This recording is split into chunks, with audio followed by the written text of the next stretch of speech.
우리 성도님들과 함께 인사하시겠습니다. 믿음대로 됩니다. 말하는 대로 됩니다.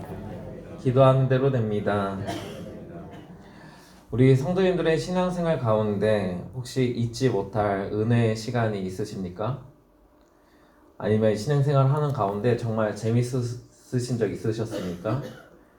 물론 작년 추수감사주일 찬양대회가 재밌었는데요.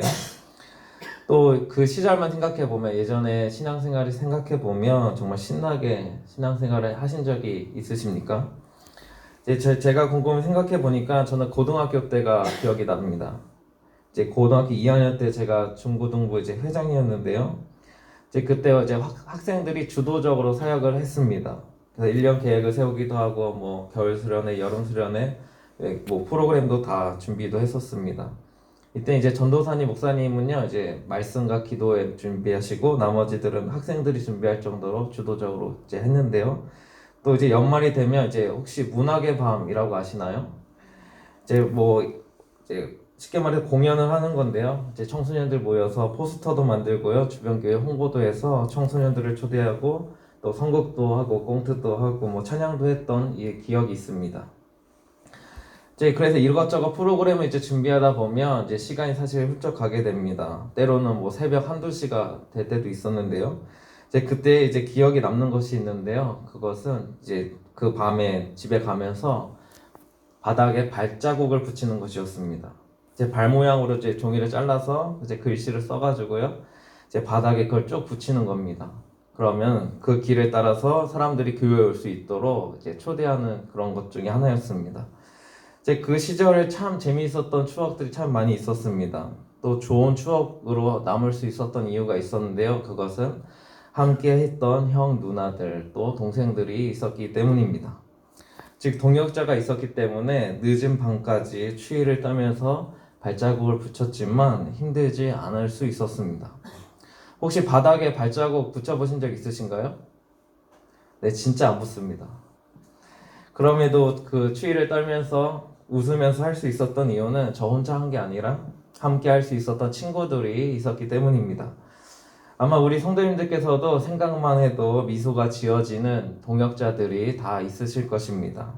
오늘 말씀을 보셔도 바울이 로마서를 마치면서 함께 했던 동역자들을 소개하고 있습니다. 사실 오늘 본문을 읽으실 때 쉽지 않으셨을 것입니다. 이름도 많이 나오고요. 또 생소한 이름이라서 발음도 쉽지 않으셨을 텐데요. 사실 이 본문은 어쩌면 성경을 소리내어 읽기 대회에 나와서 할 정도로 정말 발음이 쉽지 않을 것입니다.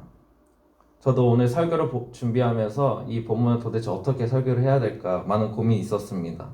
그냥 이름이 나오고요. 그리고 무난하라 하고 마치기 때문입니다. 이것이 오늘 본문의 전부라고 할 정도로 바울의 개인적인 관계에 대해서만 간략하게 설명하고 있습니다. 자세히 말하고 있지도 않기 때문에 우리가 다 이해할 수도 없고요. 또 우리에게는 그렇게, 오늘날 우리에게 사는 우리에게는 그렇게 중요하지 않는 말씀처럼 보이기도 합니다.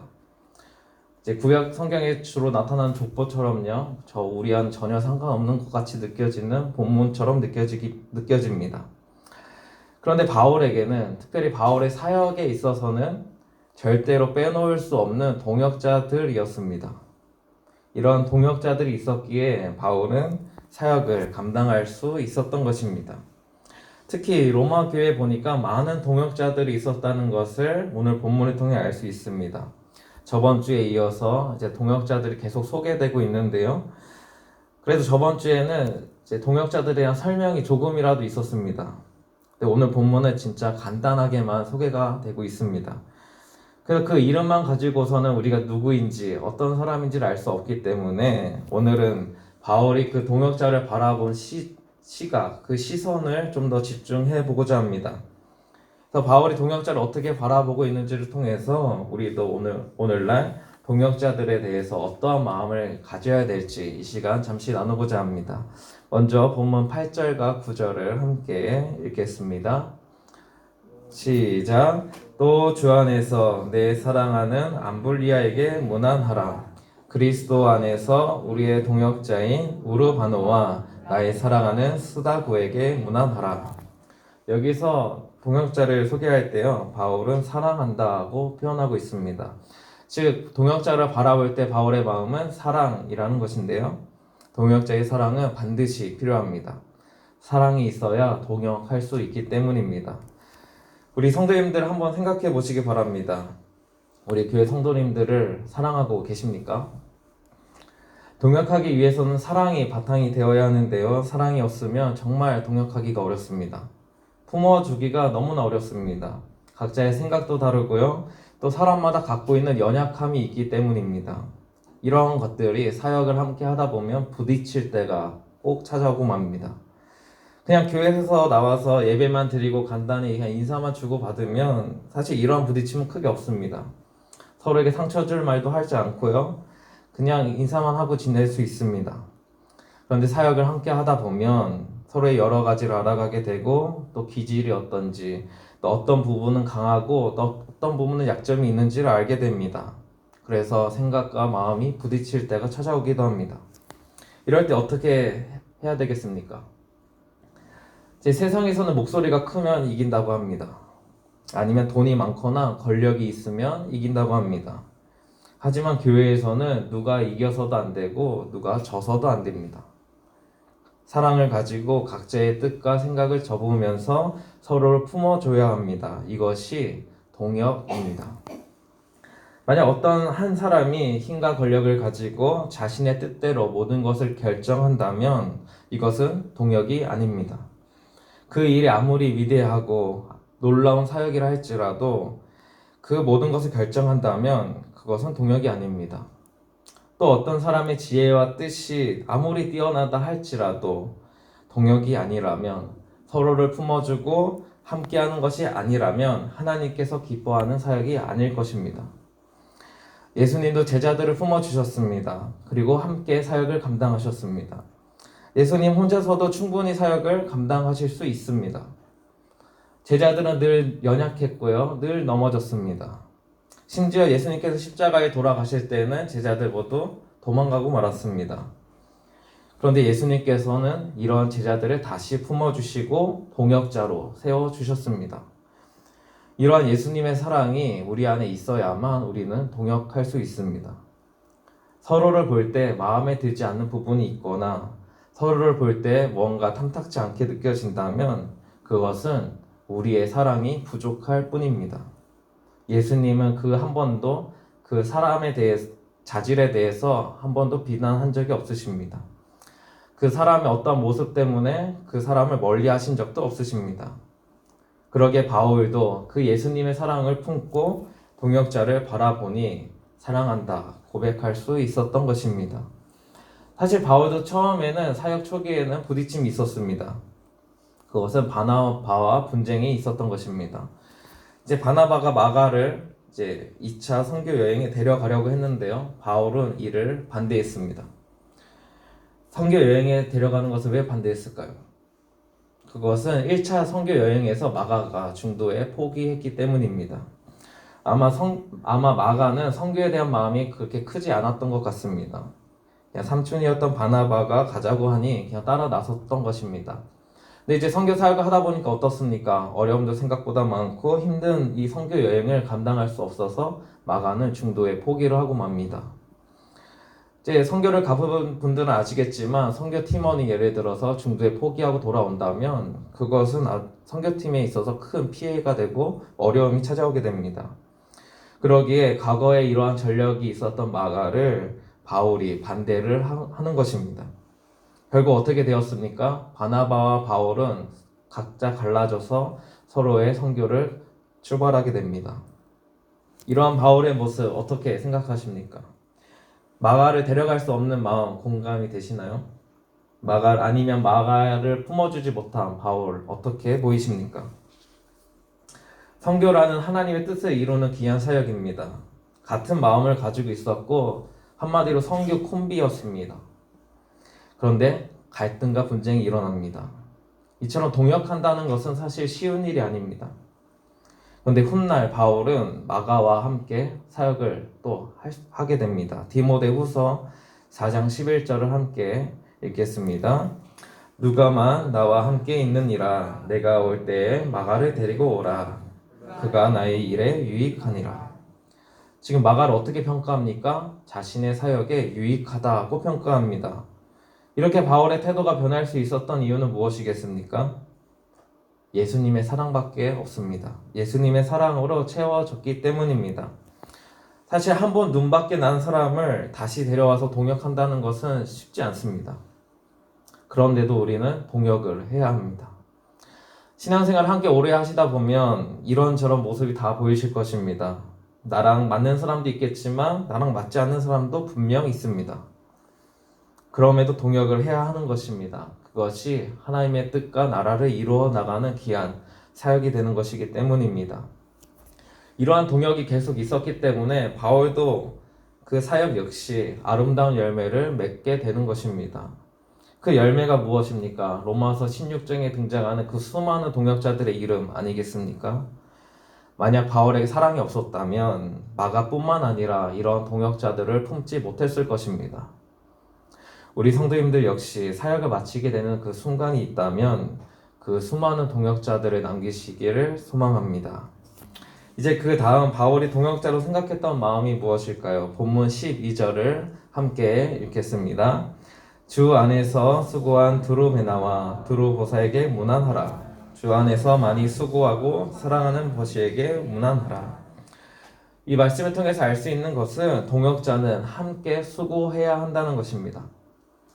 다른 말로 헌신해야 하고요. 또 다른 말로 하면 함께 고생하면 동역자가 될 수 있습니다. 이제 군대에 가면 이제 전우회라는 게 있습니다. 이제 함께 전쟁을 치렀거나 이제 군생활을 함께 하면 전우라고 하는데요. 이제 군인들을 함께 하면 이제 훈련을 받게 됩니다. 이제 특히 훈련소 때 많이 이제 동기들이랑 친해지게 되는데요. 왜 친해질까요?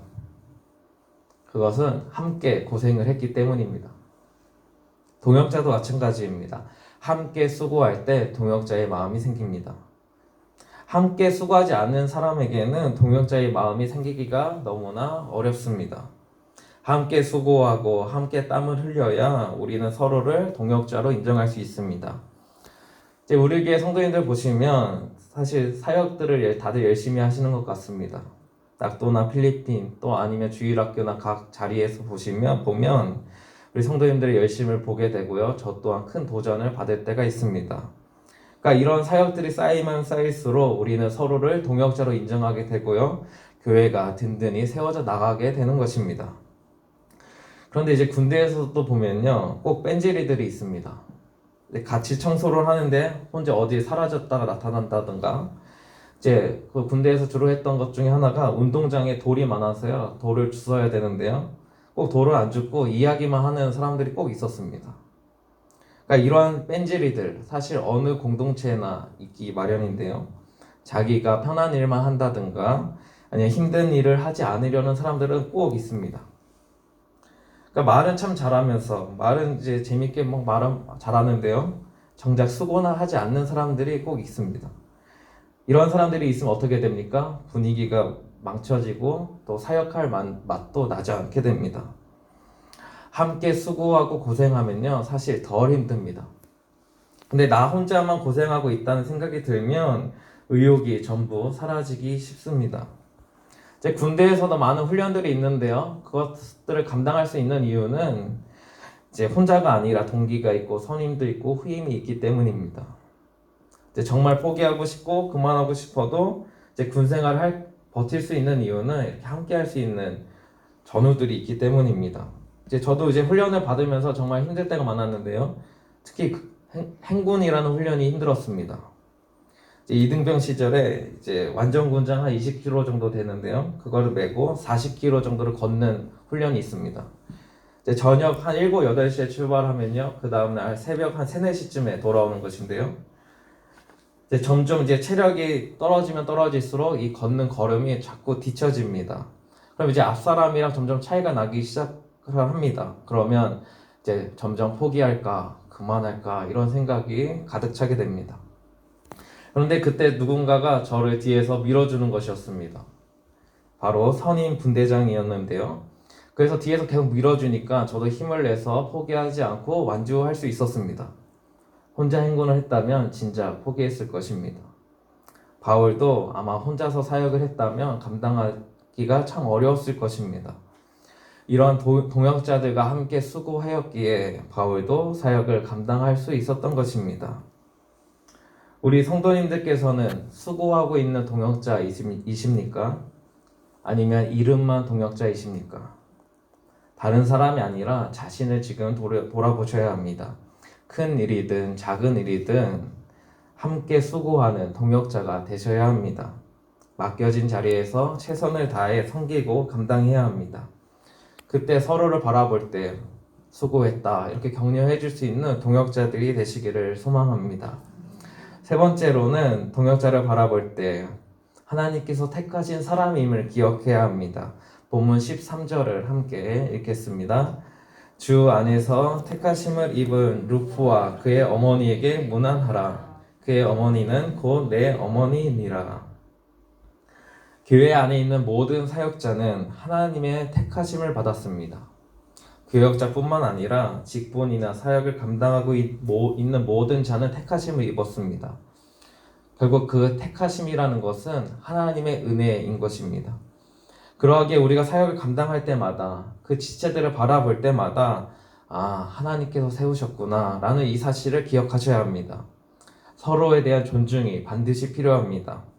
어떤 사역을 맡고 있고 어떠한 직분을 갖고 있는 것은 중요한 것이 아닙니다.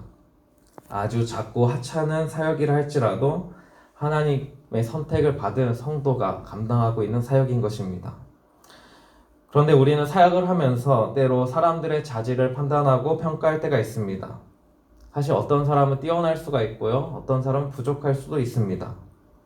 세상에서는 이런 사회에서는 이런 기준을 가지고 사람들을 평가합니다. 이른바 스펙이라고 불립니다. 어떤 능력을 갖고 있는지가 참 중요한 것입니다. 하지만 교회에서는 어떠한 능력을 갖고 있는지가 중요한 것이 아닙니다. 사실 우리는 전적으로 무능력한 죄인에 불과하기 때문입니다. 이러한 죄인들이 하나님의 선택을 받았습니다. 직분도 받고 사역을 감당하게 됩니다. 이것만으로도 우리는 큰 감격 속에 살아가야 합니다. 세상적 가치와 기준으로 사실 교회 성도들을 바라본다면 분명 부족한 점도 있을 것입니다. 그 누가 완전하고 완벽할 수 있겠습니까? 하지만 교회는 하나님의 은혜로 세워진다는 사실을 기억하셔야 합니다. 하나님께서 선택하셨다면 그에 걸맞는 은혜를 주십니다. 다른 말로 하면 하나님께서 구원하셨다면 그 구원의 의미가 반드시 있습니다. 그 한 영혼을 통해 하나님께서는 분명 일하시기 때문입니다. 이제 달란트 비유에서 한 가지 놀라운 점은 종들에게 달란트를 맡겼다는 것입니다. 주인인 예수님이 볼 때 우리는 무능력한 종에 불과합니다. 그런데 선택하셔서 자기 달란트를 맡기십니다. 그 의미는 무엇이겠습니까? 내가 준 달란트를 남길 수 있는 능력을 주겠다는 것입니다. 주인을 믿고 의지하면 그에 걸맞는 자질과 지혜를 주셔서 달란트를 남기게 하시겠다는 것입니다. 그리고 철저하게 주인의 주권이 그 종을 선택할 것입니다. 그런데 우리가 그 선택을 부정할 때가 있습니다. 어떤 사람의 자질이 부족해 보일 수도 있고 바라보는 관점이 다를 수도 있습니다. 그럴 때 우리는 판단하기 시작합니다. 저 사람은 아니야. 저 사람은 틀렸어. 하지만 하나님께서 선택하여 세우신 사람을 우리가 감히 어찌 판단할 수 있겠습니까? 그 사람이 달란트를 얼마나 남기고 있는지 우리가 확인하고 판단할 수 없습니다. 그것을 확인하고 정선하는 것은 주인 하나님만이 하시는 일입니다. 우리는 각자 자신에게 주신 달란트를 내가 잘 남기고 있는지만 확인해야 할 뿐입니다. 나와 다른 사람의 달란트를 비교하면서 그 결과물을 가지고 판단하고 점수를 매길 권한이 우리에겐 없습니다. 오직 하나님만이 우리의 달란트를 보시고 칭찬하시거나 꾸짖으실 수 있는 것입니다. 예를 들어서 제가 목사니까요. 목사가 5달란트를 받았다고 생각하고 우리 주일학교 특히 유수동부 어린이가 1달란트를 받았다고 생각할 필요가 없습니다. 누가 몇 달란트를 받았는지도 사실 중요하지 않습니다. 그저 우리 모두가 하나님의 은혜로 선택받은 동역자라는 것을 기억하는 것이 중요합니다. 유치동부에 오시면 이제 주보를 이제 나눠주는 어린이가 있습니다. 이제 그 일과 제가 유치동부에서 설교를 하는 일, 이 모두가 중요하고 모두가 동역자일 뿐이라는 것입니다. 그런데 이 일을 서로 바꿔서 해본다고 생각해 보시기 바랍니다. 제가 주보를 나눠주고요. 이제 아이들이 설교를 한다고 생각해 보세요. 어떤 일이 벌어질까요? 저야 주보를 잘 나눠주겠죠. 근데 유초등부 아이들의 설교는 아무래도 저와 비교한다면 좋은 점수를 받기가 어려울 것입니다. 그런데 여기서 중요한 것은 하나님께서 세우셨다면 우리 눈에 좋은 점수가 아닐지라도 그 아이들의 설교를 통해서 일하신다는 것입니다. 결국 자라게 하시고 열매 맺게 하시는 분은 하나님이십니다. 동역자에 대해서 불신하고 있다면 그것은 바라보고 있는 사람의 교만일 뿐입니다. 하나님을 감히 판단하고 있는 것뿐입니다. 만약 바울이 서로의 사역을 비교하고 판단했다면 방금 읽었던 루포와 그의 어머니에게 무난하지 않았을 것입니다. 루포가 또 그의 어머니가 어떤 사역을 했든지 간에 바울과 비교가 되겠습니까? 바울의 사역과는 그 누구도 비교할 수 없을 것입니다. 그런데 바울은 루포와 그의 어머니를 내 어머니다라고 할 정도로 인정해 주었습니다. 그것은 바로 하나님께서 택하신 사실을 보고 있었던 것입니다. 바울 자신도 하나님의 은혜로 사역을 감당했던 것처럼 루포와 그의 어머니도 하나님의 은혜로 감당했구나 라는 것을 인정하고 있는 것입니다. 때로는 그 사역들이 서툴 수 있습니다. 부족한 모습이 보일 수도 있고 결과가 나타나지 않을 수도 있습니다. 헛되이 수고한 것처럼 느껴질 수도 있습니다. 하지만 하나님께서는 선택한 사람을 통해서 반드시 일하십니다. 반드시 열매 맺게 하시고 반드시 달란트를 남기게 하십니다. 이것이 믿음입니다. 이러한 믿음으로 내 자신을 바라보고 또 다른 사람들을 바라볼 때 우리는 서로 동역자가 될 수 있습니다. 오늘 말씀을 정리해보고자 합니다. 바울이 동역자를 바라볼 때 여러 관점들이 있겠지만 오늘 본문에서는 크게 세 가지를 가지고 생각해 보았습니다. 그것이 무엇입니까? 사랑, 수고, 그리고 택하심입니다. 이 세 가지를 통해서 동역자를 바라보고 서로를 세워주고 품어주어야 합니다. 다시 말해서 우리 신앙생활 가운데 이 세 가지는 계속 나타나야 한다는 것입니다. 서로 사랑하고 교회 안에서 수고하고 하나님의 택하심을 기억하는 것입니다. 사랑하는 성도 여러분, 서로 사랑하고 계십니까? 또 함께 수고하고 계십니까? 또 하나님의 택하심을, 그 세우심을 인정하고 계십니까? 사랑의 마음이 있어야 동역할 수 있습니다. 사랑이 없으면 그 누구라 할지라도 함께 할 수 없습니다. 또 함께 땀을 흘려야, 수고해야 동역자가 될 수 있습니다. 내가 수고하지 않으면 그 누구도 나를 동역자로 여기지 않을 것입니다. 또 하나님의 택하심을 인정하고 계십니까? 직분을 세우시는 하나님을 바라보셔야 합니다. 은혜로 택하시고 은혜로 세우시는 것입니다. 그것을 우리가 판단하는 순간 그 누구와도 동역할 수 없습니다. 사실 오늘 본문에 흐르는 가장 큰 물줄기가 있습니다. 1절부터 16절까지 계속 반복적으로 표현하고 있는 것이 있습니다. 그것은 주 안에서, 그리스도 안에서라는 표현입니다. 교회는, 성도는 결국 그리스도 안에 거해야 한다는 것입니다. 즉 우리의 마음을 그리스도로 채워라 라고 말하는 것입니다.